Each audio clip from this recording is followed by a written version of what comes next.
Bismillahirrahmanirrahim. Assalamualaikum warahmatullahi wabarakatuh.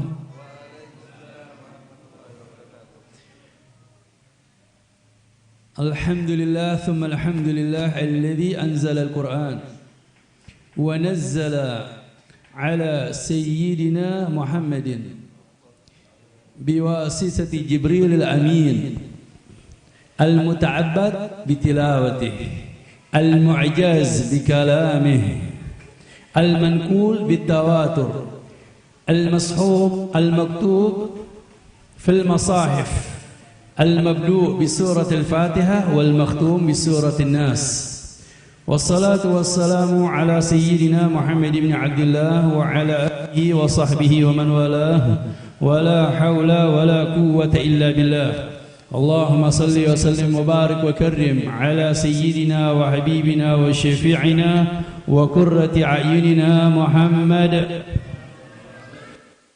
تنجينا بها من جميع الأحوال والآفات آمين وتقضي لنا بها جميع الحاجات وتطهرنا بها من جميع السيئات وترفعنا بها عندك أعلى درجات بلغنا بها أقصى الغايات من جميع الخيرات في الحياة وبعد الممات أما بعد فيا معاشر الحاضرين والحاضرات رحمكم الله يا حرمتي أخينا السيد الحبيب محمد بن محسن العطاس حفظه الله ورعاه dan guru kita Fadilatul Ustaz Kiai Imran mata'ana Allah bituli hayatihi syarifah. Kita doakan untuk para habaib kita, guru-guru kita, para masyayikh kita, ikhwani yang telah hadir di tempat yang penuh mulia ini, di tempat yang penuh dengan keberkahan ini, wabil khusus sahib al-majlis Fadilatul Ustaz akhina amala bersama staf, teman-teman keluarga besar Ruqyah Aswaja. Kita doakan kepada mereka semoga semua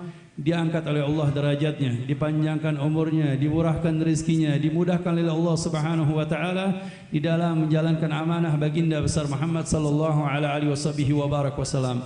Alhamdulillah, saya katakan subhanallah, semoga mereka dimudahkan oleh Allah di dalam menjalankan amanah baginda besar Muhammad sallallahu alaihi wasallam. Di sini ada Fadilatul Ustaz Kiai Imran, murid daripada Fadilatul Habib Taufik As-Sigab dari kota Pasuruan, guru kita, sahabat kita, teman kami, dan banyak para murid-murid yang belajar di sana. Alhamdulillah, yang meneruskan pelajaran jenjang mereka di Hadramaut. Dan alhamdulillah tadi saya berkenalan Kiai Imran. Kapan antum belajar sana Kiai Imran? Jadi pada tahun 90-an Kiai Imran ya. 97. Ya, 97. Jadi memang 97 ini awal-awal Habib Taufik As-Sigab mulai merintis pondok pesantren di Jalan Jawa. Kebetulan Jalan Jawa ini ada di Pasuruan, bertetangga dengan kami di Darul Lughah wa Da'wah di Bangil. Yang alhamdulillah kami sudah masuk Bangil tahun 94. Saya masuk Bangil tahun 94 sampai tahun 2000, kemudian berangkat ke kota Mekah bersama guru kami Sidina Al-Walid Abu Yazid Muhammad Alwi Al-Maliki rahimahullah rahmatal abrar, yang kemarin kami sudah melaksanakan acara haulnya. Yang alhamdulillah kita bersyukur di sini kita berkumpul di tempat yang penuh mulia ini, di tempat yang penuh barakah, di tempat yang penuh dengan rahmat Allah Subhanahu wa taala, di bulan suci Ramadan, bulan yang penuh dengan kebajikan, apalagi kita berada di jam-jam yang penuh dengan istijabah, jam-jam yang penuh dengan doa-doa, jam yang telah diijabahkan oleh Allah Subhanahu wa taala, yang insyaallah perkumpulan kita ini diterima oleh Allah Subhanahu wa taala. Semoga perkumpulan kita ini, doa kita diijabah oleh Allah Subhanahu wa taala. Kalau dikatakan kita berkumpul di tempat yang baik, tempat yang mulia, tempat yang barakah, dikatakan khairul biqa fil ard, tempat yang paling terbaik yang ada di muka bumi ini, dikatakan oleh Nabi Muhammad masajiduha masjid. Selain masjid juga tempat-tempat ibadah, tempat belajar, tempat pendidikan, tempat ilmu. Saya katakan tempat ini tempat yang afdal, tempat yang baik, karena tempat ini tempatnya belajar, tempatnya pendidikan, tempatnya menuntut ilmu, tempatnya untuk menjadikan sesuatu hal mendekatkan diri kepada Allah Subhanahu wa taala. Makanya dikatakan di dalam kitab Adab Sulukul Murid, Al-Habib Umar, Sayyid Umar Jilani, beliau menyampaikan, seandainya kita sekarang ada kewajiban membayar zakat, kewajiban membayar zakat. Ini zakat yang pertama kali kita berikan untuk siapa? Naam, fuqara wal masakin. Tetapi ada yang lebih afdal untuk diberikan kepada fuqara wal masakin, yaitu kepada talabatul ilm yang membutuhkan, kepada para santri. Naam, orang-orang fuqara wal masakin yahtajuna li anfusihim. Mereka butuh untuk dirinya mereka. Tetapi kalau talabatul ilm, mereka fisabilillah karena Allah dan karena Rasulullah, mereka manfaatnya untuk dirinya dan untuk orang lain di masa yang akan datang. Untuk menjadi seorang ulama, menjadi seorang syekh, menjadi seorang kiai, seorang pengajar. Contoh, di sini banyak para talabatul ilm, para santri yang mereka dulu orang-orang muhtajin. Antum ini sama seperti kami. Kami dulu talabatul ilm muhtajin nih kiai. Sampai kami berangkat ke kota Mekah gratis semuanya. Belajar mondok semua serba gratis karena kami juga anak yatim. Kami lahir dari golongan yatim, kami berangkat ke pondok pesantren yatim dan dibiayai oleh Allah Subhanahu wa taala, takafalullah Subhanahu wa taala. Makanya di sini thalabatul ilm mulia, keberkahan. Dan kemudian kami di sini bersahabat dengan teman-teman kami di sini keluarga besar Ruqyah Aswaja, yang di mana Ruqyah Aswaja ini adalah memang ruqyah yang telah dilakukan oleh Nabi Muhammad dengan mengikuti sunnahnya Nabi Muhammad, perjalanannya Nabi Muhammad, dan para ulama-ulama kami mengikuti metode-metode seperti ini dengan Ruqyah Aswaja. Makanya kenapa di kota Mekah kiai nggak ada orang yang sakit. Dulu di Mekah nggak ada rumah sakit, di Hadramaut nggak ada rumah sakit, tempat-tempat orang soleh nggak ada rumah sakit. Mereka tidak butuh yang namanya rumah sakit. Mereka pertama kali sakit kalau memang sudah punya penyakit, yang pertama kali diobati oleh mereka diri sendiri, yaitu dengan meruqyah dirinya sendiri. Kalau tidak diruqyah dirinya sendiri, oleh orang tuanya, oleh ibundanya, atau panggil para ulama diruqyah.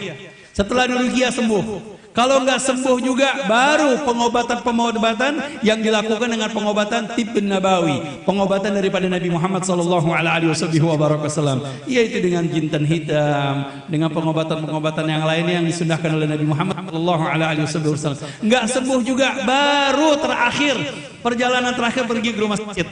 Tetapi kebanyakan mereka para ulama setelah diruqyah sembuh semuanya. Mereka semuanya sehat karena ilaj yang pertama kali yang untuk disembuhkan yaitu dengan ruqyah, dengan membaca doa-doa, membaca Al-Quran, membaca riwayat daripada aurat yang telah diajarkan oleh Nabi Muhammad sallallahu alaihi wasallam. Makanya kita di sini ruqyah adalah bagian daripada doa. Kita meminta memohon kepada Allah Subhanahu wa taala. Nah, di antara doa-doa yang dilakukan oleh Nabi Muhammad sallallahu alaihi wasallam khususnya di bulan Ramadan.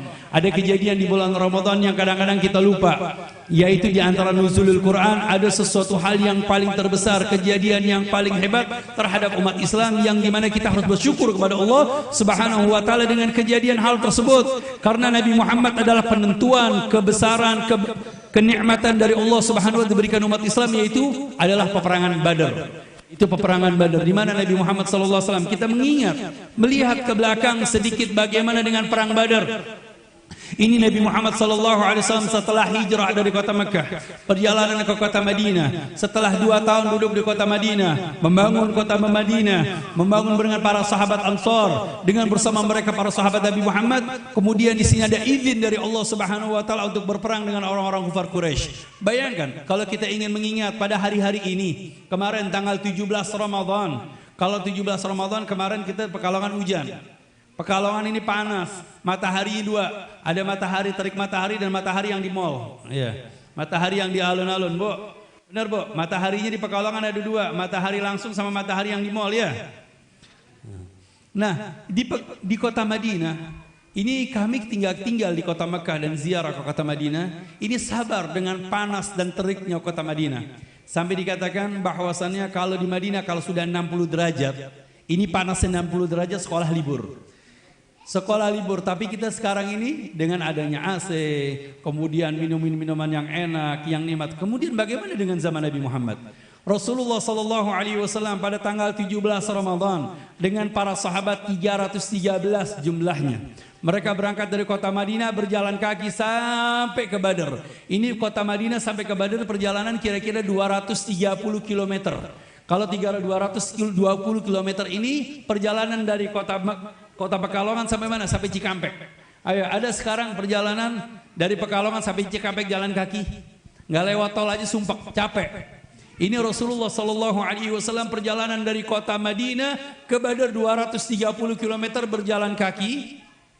Kemudian mereka dengan membawa bawaan yang begitu berat. Bawa apa? Bawa pedang. Tahu pedang beratnya berapa? Pedang itu beratnya 7 kilo, Pak. Kadang-kadang paling ringan 5 kilo. Abu Yazid Muhammad punya pedang seperti pedang Zulfikar. Seperti pedang Zulfikar ditaruh itu saya pegang, saya angkat. Pedang paling nggak panjang, 1,5 meter. Ya, saya angkat, saya kira enteng, kubrak jatuh. Enggak taunya pedang itu berat sekali, Pak. Berat. Itu belum ditaruh di pedang, belum bungkusnya, belum gespernya, belum diri baju besinya, belum tangan besinya, belum buat helmnya, belum buat lehernya, belum buat kakinya. Ini berapa kilo yang dibawa? 25 kilo oleh mereka, satu orang sahabat Nabi Muhammad. Perjalanan berjalan kaki 313, semuanya berjalan kaki. Yang naik kuda 2 orang, yang naik keledai 4 orang. Semuanya bawa tombak, bawa senjata. Ayah bayangin, waktu itu lagi panas teriknya matahari dan mereka berpuasa. Untuk apa? Untuk rehla jalan-jalan.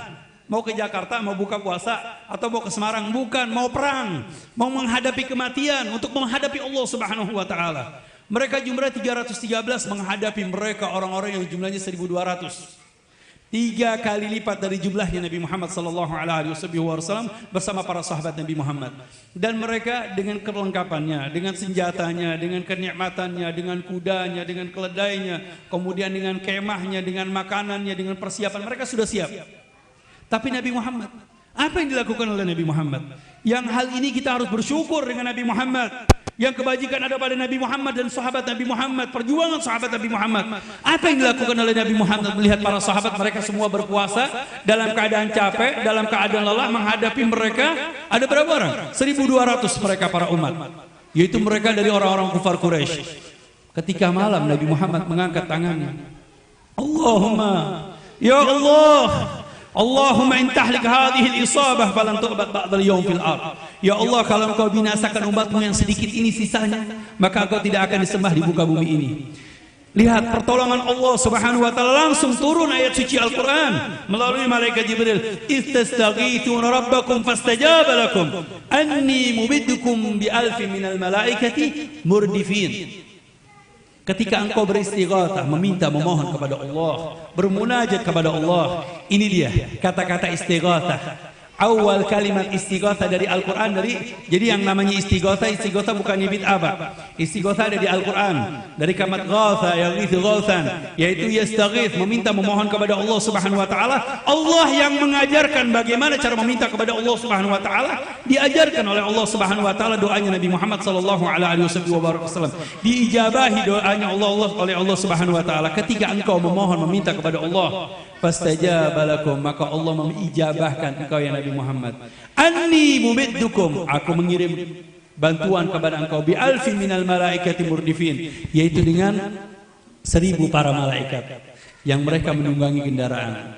Ini bantuan dari Allah Subhanahu wa taala. Makanya kita di sini ruqyah, doa ini adalah bagian daripada istighatsah, meminta kepada Allah, meminta penyembuhan, meminta kesehatan, meminta pertolongan, memohon segala-galanya. Ini adalah bagian daripada istighatsah, kita meminta, memohon kepada Allah Subhanahu wa taala. Yang hal ini yang bagaimana terjadi ketika Allah memberikan bantuan kepada baginda besar Muhammad sallallahu alaihi wasallam, sampai-sampai pernah Abu Jahal, kenal Abu Jahal? Kenal di mana Abu Jahal? Di sirah apa di YouTube? Apa di Syekh Google? Ini Abu Jahal mengatakan, ayuhan nas annakum laisa tuqatiluna insanan. Engkau ini bukan memerangi manusia, tetapi mereka bukan manusia. Ketika berperang dilihat para malaikat semuanya terbang sana terbang sini melawan mereka orang-orang kafir Quraisy. Sampai ada Sayyidina Abbas bin Abdul Muthalib. Sayyidina Abbas bin Abdul Muthalib ini pamannya Nabi Muhammad. Itu ada di firqahnya orang-orang kafir Quraisy, tapi Rasulullah mengatakan Allah bi ammi Nabi. Allah bi ammi Abbas, hati-hati dengan pamanku Abbas. Subhanallah, ada di pihaknya orang-orang kafir Quraisy. Kemudian perang, ketika berperang ditawan oleh seorang sahabat, orangnya kecil, hafidz Quran. Siapa? Abdullah bin Mas'ud. Itu Sayyidina Abdullah bin Mas'ud. Ini Sayyidina Abbas orangnya tinggi, besar, tampan, kalau naik kuda nggak pakai loncat. Kuda Arab itu tinggi-tinggi, besar-besar, nggak pakai loncat. Itu ditawan sama Abdullah bin Mas'ud sampai jatuh, kemudian ditawan. Jadi tawanannya Nabi Muhammad. Ditanya, ya Abbas, Anda ketika ditawan sama Abdullah bin Mas'ud, bagaimana kau bisa kalah dengan sahabat yang kecil? Abdullah bin Mas'ud orangnya pendek, nggak tinggi. Sampai kata beliau, wallahi katanya, ketika aku ditawan oleh Abdullah bin Mas'ud, faka'anna al-jabal yaduffuni katanya. Seakan-akan gunung telah mendorong aku katanya. Lihat bantuan dari Allah Subhanahu wa taala. Makanya doa sangat penting sekali. Di sini alhamdulillah Kiai Fadilatul Imran mengajarkan kita bagaimana caranya berdoa, bagaimana caranya kita memohon kepada Allah Subhanahu wa taala menyembuhkan segala penyakit. Yang namanya penyakit ada yang sifatnya ain, ada yang sifatnya memang secara biologis. Ini makanya harus disembuhkan dengan ruqyah syar'iyyah, dengan membaca zikir, dengan membaca aurat. Makanya kami di Kota Mekah oleh Abu Yazid Muhammad Al-Maliki, sampai beliau ada dawuh, beliau mengatakan wa idza aratumul ulama, kalau ingin menjadi orang ahli ilmu fa alaikum bil ilm, maka harus dengan belajar. Innamal ilmu bita'allum, ilmu itu dengan belajar, dengan menuntut ilmu, harus dengan dipelajari. Wa idza aratumul wilayah fa alaikum bil aurat wa dzikir wal ahzab. Kalau memang ingin jadi seorang wali, orang yang soleh, orang yang dekat diri kepada Allah, banyak-banyak wirid, banyak-banyak dzikir. Ini seperti ini nih, wirid, dzikir, aurat yang dilakukan oleh teman-teman kami di sini dengan memperbanyak dzikir dan aurat. Kemudian wa idza aratumul barakah, kalau ingin mendapatkan keberkahan, fa alaikum bil khidmah, yaitu dengan mengabdi kepada guru, ikhlas kepada guru, ridha kepada guru. Wa idza aratumul manfaah fa alaikum bi ridha syekh, kalau ingin mendapatkan manfaat ilmunya, khidmahnya, alaikum bi ridha syekh, yaitu dengan ridha kepada guru, ridha kepada syekh. Makanya di sini Al Habib Abdullah bin Al Haddad mengajarkan dengan kitab Adab Sulukil Murid, Qutbul Irsyad Sayyidina Imam Al Habib Abdullah bin Al Haddad. Ini menjadi kitab pedoman kami, pelajaran kami. Seorang murid sebelum mempelajari ilmu, dia sudah mempelajari ini. Dan bahkan kitab ini dihafalkan oleh teman-teman kami di Kota Mekah. Setelah Adab Sulukul Murid, kurang lagi baca Ta'lim Muta'alim. Setelah Ta'lim Muta'alim, baca lagi Anwarul Qudsiyah fi Adabi Sufiyah lil Imam Asy-Sya'rani. Setelah Imam Asy-Sya'rani kembali lagi pada Imam Al-Ghazali, Al-Imam Nawawi, kitab-kitab adab suluk di dalam belajar ilmu ini sangatlah penting sekali. Makanya alhamdulillah saya Farhan, Habib undangan dari Ustaz Fahmi ada Kiai Imran baca kitab Adab Sulukil Murid. Walaupun jamnya berubah Kiai. Ya, dibilangnya semalam, tahu sekarang ini saya ada undangan juga, tapi nggak apa-apa sudah, karena saya menghormati Al Habib Abdullah bin Al Haddad, menghatam kitab Adab Sulukil Murid.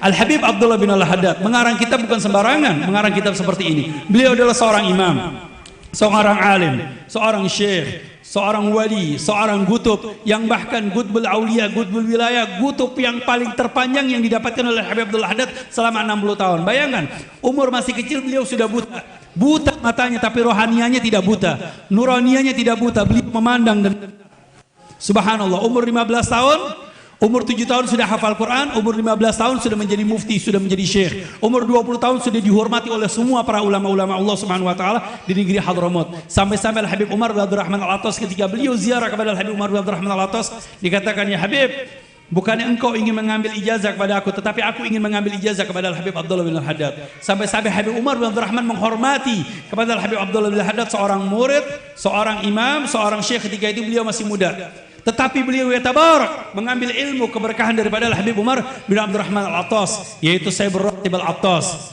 Makanya ini kitab Adab Sulukul Murid, bukan hanya Al Habib Abdullah Haddad mengarang kitab Adab Sulukul Murid, ada Nasaihid Diniyah, ada Da'watut Tamah, ada Sabilul Iddikar, kemudian ada Adab Sulukul Murid, kemudian ada Tasbitul Fuad, dan diwan-diwan Al Habib Abdullah bin Al Haddad. Sampai dikatakan, kalau ingin menelaah kitab pintu daripada kitab Imam Al-Ghazali Ihya Ulumuddin, sebelum masuk kepada Imam Al-Ghazali, maka bacalah mukhtasar dari kitab Imam Ghazali Bidayatul Hidayah, dan ringkasan daripada Ihya Ulumuddin, yaitu ada pada Al Habib Abdullah Haddad di dalam kitab Nasaihid Diniyah. Jadi kitab Nasaihid ini ada khulasah, ringkasan daripada kitab Ihya Ulumuddin Imam Al-Ghazali. Kemudian kata para ulama, kalau ingin membuat ringkasan lagi, ingin mengambil ringkasan daripada Al Habib Abdullah Haddad, yaitu dari kitab Nasaihid ini, alaikum bil qasidah dari sini Imam Al Habib Abdullah Haddad, enggak panjang, pendek. Alaika bi taqwallah fi sirri wal alan wa nadhibhu qalbaka wa qalbaka nadhihu bin sirri wad daran. Taib, ini jamil jiddan qasidah, pendek, ringkasan daripada kitab Nasaihid Diniyah. Makanya Habib Abdullah Haddad kemudian dikatakan lagi diwan. Tahu diwan? Yaitu syair-syairan Habib Abdullah Haddad. Ini adalah dikatakan para ulama, katanya para ulama banyak mengatakan kalau ingin mensyarahkan daripada Ibn Athaillah Sakandari fil Hikam Ibn Athaillah Sakandari, maka bacalah kitab Diwan Al Habib Abdullah bin Al Haddad. Maka Habib Abdullah Haddad juga menyusun kitab Al Hikam seperti hikamnya Al Habib Syekh Ibn Athaillah Sakandari. Alhamdulillah kita tadi sudah menghatami dari kitab Adab Sulukul Murid di Sayyidina Imam Al-Habib Abdullah Al-Haddad. InsyaAllah kita mendapatkan keberkahan di bulan suci yang penuh dengan keberkahan ini, di bulan yang penuh dengan rahmat Allah, di bulan yang penuh dengan maghfirah, di bulan yang penuh dengan kebajikan. Semoga para masyarakat di sini mendapatkan keberkahan. Ijazah dari kitab Adab Sulukul Murid yang kami hatamkan bersama guru kami Sayyid Muhammad Alwi Al-Maliki, dan banyak kitab-kitab Habib Abdullah Al-Haddad. Alhamdulillah kami di Mekah Kiai semua kitab Al-Habib Abdullah Al-Haddad kita hatami bersama guru kami, masyayikh kami, baik yang datang dari Hadramaut atau bersama Abu Yazid Muhammad Alwi bin Alwi langsung. Kemudian Abu Yazid Muhammad beliau mendapatkan langsung ijazah daripada Al-Habib Ali bin Abdurrahman Al-Habsyi Kuitang. Kemudian mendapatkan ijazah langsung dari Al-Habib Ali bin Husain Al-Attas. Kemudian mendapatkan ijazah langsung dari ulama-ulama kota Mekah, dari Sayyid Alwi Al-Maliki ayahnya. Kemudian dari Al-Habib Hasan Fat'ak. Kemudian mendapatkan juga ijazah dari para ulama yang langsung bersama dengan Al-Habib Idrus Al-Habsyi sahib Al-Iqdal Yawagid. Semua mempunyai sanad ilmiah yang sangat tinggi yang bersambung sampai kepada Al-Habib Abdullah bin Al-Haddad, baik melalui anak-anak Al-Habib Abdullah Al-Haddad atau murid-murid Al-Habib Abdullah bin Al-Haddad, yang kebetulan beliau murid daripada Khalifah Al-Habib Abdullah bin Al-Haddad, dan kami Alhamdulillah Al-Haddad kakek kami Al-Habib Abdullah bin Al-Haddad, dan murid khalifahnya beliau Al-Habib Ahmad bin Zal Al-Habsyi, yaitu kakek dari ibunda kami, dari umi kami Al-Habsyi, daripada Habib Ahmad bin Zal Al-Habsyi. Najma' bain Al-Haddad wal-Habsyi Habib wal jaddah min al-Attas wa najma' fa'ala kulli alhamdulillah hamil keberkahan. Nujizukum bima ajazani masyayikhi wa asatidati bi qira'ah kutub Adab Sulukul Murid wa jami' awraq Al-Habib Abdullah bin Al-Haddad wa kutub Al-Habib Abdullah Al-Haddad fima ajazani masyayikhi wa asatidati wa ajaztukum fima rawahu anhum. Ayah Al-Fatihah. أعوذ بالله من الشيطان الرجيم بسم الله الرحمن الرحيم الحمد لله رب العالمين الرحمن الرحيم مالك يوم الدين إياك نعبد وإياك نستعين الصراط المستقيم صراط الذين أنعمت عليهم غير الضالين آمين اللهم واجعل المستمعين هذا المسلم مرحوما وتفرقنا من بعد تفرقا معصوما ولا تجعل فينا ولا منا شقيا ولا محروما اللهم لا تدع في مقامنا هذا وفي مكاننا هذا ذنبا إلا غفرته ولا هما إلا فرجته ولا مرضا إلا شفيته ولا حاجة إلا قضيتها يا أرحم الراحمين اللهم إنا نسألك ما سألك منه عبدك نبيك محمد صلى الله عليه وسلم اللهم إنا نعوذ بك ما استعاذك منه عبدك نبيك محمد صلى الله عليه وسلم اللهم إنا نسألك من هذه النعمة تمامها ومن الإسمة دوامها من الرحمة شمولها ومن العافية حصولها ومن العيش أرقده ومن الأمر أرقده الإحسان أتمه ومن الإنعام عمه ومن الفضل عذبه اللهم ربنا لا تزغ قلوبنا بعد إذ هديتنا وهب لنا من لدنك رحمة إنك أنت الوهاب ربنا آتنا في الدنيا حسنة وفي الآخرة حسنة وقنا عذاب النار وادخلنا الجنة مع الأبرار يا عزيز يا غفار يا رب العالمين بفضل سبحان ربك رب العزة عما يصفون وسلام على المرسلين والحمد لله رب العالمين. Wassalamu alaikum warahmatullahi taala wabarakatuh.